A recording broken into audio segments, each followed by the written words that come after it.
Assalamualaikum warahmatullahi wabarakatuh. Nama saya Muhammad Rifki Fadilah.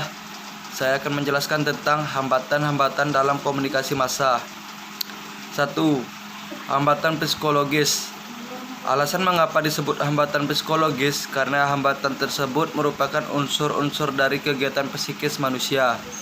Terdiri dari sub pembahasan, yakni kepentingan, prasangka, stereotip, dan motivasi.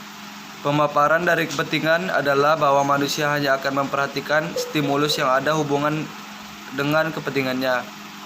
Jika tidak ada kepentingan, maka itu akan dilewati begitu saja. Ditambah lagi bahwa dalam komunikasi bersifat heterogen, sangat kompleks sekali karena kita bisa mengelompokkannya dari usia, jenis kelamin, pendidikan, pekerjaan, dan lainnya.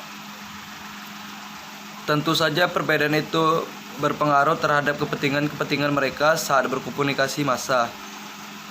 Karena pada setiap pesan di dalam komunikasi massa akan mendapatkan persepsi yang berbeda-beda, terutama dari segi manfaat atau kegunaannya. Maka seleksi pun akan secara otomatis terjadi dalam kegiatan komunikasi massa. Prasangka berkaitan dengan persepsi orang tentang seseorang atau kelompok lain dan sikap serta perilakunya terhadap mereka. Persepsi adalah pengalaman tentang objek, peristiwa, atau hubungan-hubungan yang diperoleh dengan penyimpulan informasi dan menafsirkan pesan terhadap faktor fungsional dan faktor struktural yang merupakan penentu dari persepsi.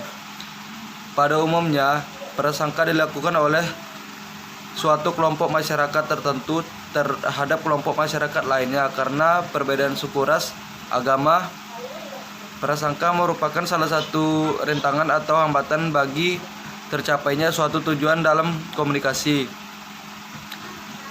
Menurut Effendi 2002 halaman 44, prasangka melibatkan emosi yang memaksa kita untuk menarik kesimpulan atas dasar prasangka tanpa menggunakan pikiran yang rasional. Emosi seringkali membutakan pikiran dan pandangan kita terhadap fakta yang nyata. Untuk mengatasi hambatan prasangka, komunikator dalam komunikasi massa diharapkan berada di posisi yang netral. Juga harus memiliki reputasi yang baik, artinya dia tidak pernah terlibat dalam suatu perkara yang telah menyakiti sekelompok komunikan tertentu. Kesimpulannya, komunikator dalam komunikasi massa harus bersikap acceptable. Stereotip merupakan gambaran atau tanggapan tertentu mengenai sifat-sifat dan watak pribadi orang atau golongan lain yang bercorak negatif. Stereotip ini merupakan hal yang harus diwaspadai komunikator komunikasi massa.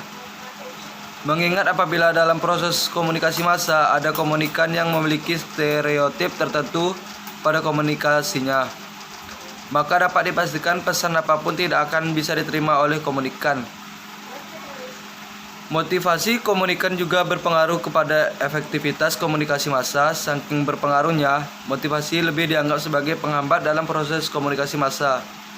Setiap manusia pada hakikatnya memiliki motif tertentu. Motif merupakan suatu pengertian yang melingkupi semua penggerak, alasan-alasan atau dorongan-dorongan dari dalam diri manusia yang menyebabkan manusia berbuat sesuatu.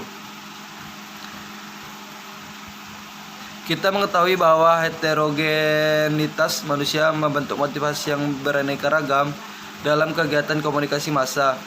Melihat berbagai motif yang berbeda antara orang per orang, maka identitas tanggapan seseorang terhadap pesan komunikasi pun berbeda sesuai dengan jenis motifnya. Semakin sesuai pesan komunikasi dengan motivasi seseorang, maka semakin besar kemungkinan komunikasi itu dapat diterima dengan baik oleh komunikan.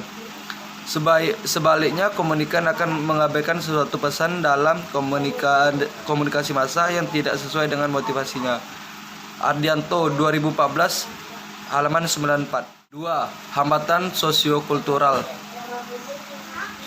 Tentunya hambatan ini melibatkan lingkungan sosial dan budaya seorang komunikan. Ardianto 2014 membagi hambatan ini menjadi beberapa aspek, yakni keberagaman etnik, perbedaan normal sosial, kurang mempunyai berbahasa, faktor semantik, kurang meratanya pendidikan, dan berbagai hambatan mekanis. Perlu diperhatikan dalam proses pengkajian, perbedaan norma sosial adalah hakikat dari norma sosial itu sendiri. Norma sosial merupakan suatu cara, kebiasaan, tata krama, dan adat istiadat yang disampaikan secara turun-temurun, yang dapat memberikan petunjuk bagi seseorang untuk bersikap dan bertingkah laku dalam masyarakat. Beragamnya norma sosial yang berlaku di Indonesia harus menjadi perhatian bagi komunikator komunikasi massa. Pasalnya, kemungkinan adanya pertentangan nilai dalam arti kebiasaan dan adat istiadat yang dianggap baik bagi suatu masyarakat, dan sebaliknya, yaitu dianggap tidak baik bagi masyarakat. Solusinya adalah komunikator harus mengaji dengan sesama pada setiap pesan yang akan disebarkan. Apakah pesan itu melanggar norma sosial tersebut atau tidak? Perlu adanya kehati-hatian bagi komunikator komunikasi massa, karena komunikator yang baik adalah komunikator yang memahami budaya masyarakat. Beragamnya suku bangsa membuat bahasa daerah yang beraneka ragam. Masih banyak masyarakat Indonesia yang tidak mampu berbahasa nasional, yaitu bahasa Indonesia. Sedangkan kita mengetahui bahwa bahasa adalah penghubung pemikir antara realitas.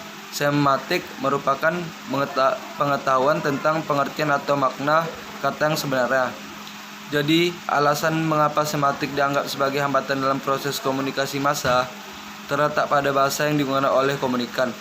Hambatan semantik dalam suatu proses komunikasi dapat terjadi dalam beberapa hal. Pertama, komunikator salah mengucapkan kata-kata atau istilah sebagai akibat berbicara terlalu cepat. Kedua, adanya perbedaan makna dan pengertian untuk kata atau istilah yang sama sebagai akibat aspek psikologis. Ketiga, adanya pengertian yang konotatif. Inilah mungkin yang terjadi penghambat yang menjadi penyebab dari berbagai aspek di atas, yaitu kurang meratanya pendidikan di Indonesia, mengingat pada jumlah penduduk Indonesia saat ini sudah mencapai 210 juta jiwa dan tersebar di seluruh pulau dan kepulauan Nusantara.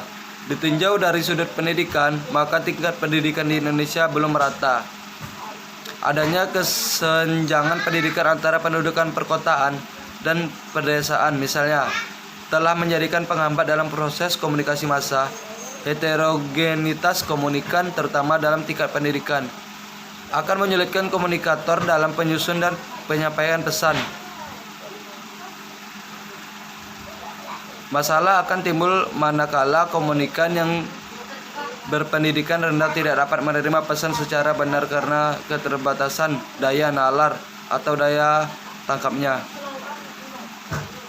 Komunikator komunikasi massa harus mampu mengantisipasi hal tersebut dengan cara menggunakan tokoh pemuka, penerjemah, dan orang lain yang dianggap mampu mengomunikasikan kembali supaya lebih mudah dicerna oleh masyarakat sasaran.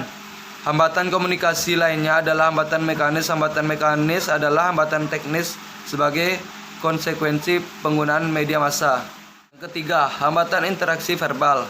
Jenis-jenis hambatan interaksi verbal terdiri dari polarisasi, orientasi, intensional, evaluasi, statis, dan indiskriminasi.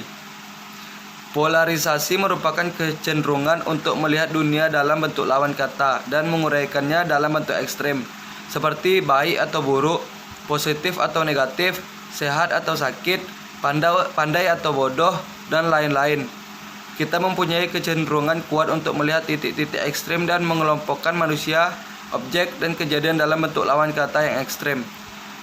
Orientasi intensional mengacu pada kecenderungan kita untuk melihat manusia, objek, dan kejadian sesuai dengan ciri yang melekat pada mereka. Orientasi intensional terjadi bila kita bertindak seakan-akan label adalah lebih penting daripada orangnya sendiri. Dalam proses komunikasi massa, orientasi intensional biasanya dilakukan oleh komunikan terhadap komunikator, bukan sebaliknya. Cara mengatasi orientasi intensional adalah dengan ekstensionalisasi, yaitu memberikan perhatian utama kita pada manusia, benda, atau kejadian-kejadian di dunia ini sesuai dengan apa yang kita lihat. Evaluasi statis merupakan resiko yang perlu diketahui komunikator komunikasi massa. Pasalnya, evaluasi ini ditentukan oleh momen pertama proses komunikasi massa. Jika pada saat pertama komunikan menganggap komunikatornya tidak memiliki sesuai hal yang baik, maka tanggapan dia akan terus berkelanjutan. Indiskriminasi terjadi bila kita memusatkan perhatian pada kelompok orang, benda atau kejadian dan tidak mampu melihat bahwa masing-masing bersifat unik atau khas dan perlu diamati. Secara individual, indiskriminasi merupakan inti dari stereotip. Jadi, dalam indiskriminasi, jika komunikan dihadapkan dengan seseorang komunikator, reaksi pertama komunikan itu adalah memasukkan komunikator itu ke dalam kategori tertentu. Mungkin menurut kebangsaan, agama, atau disiplin ilmu.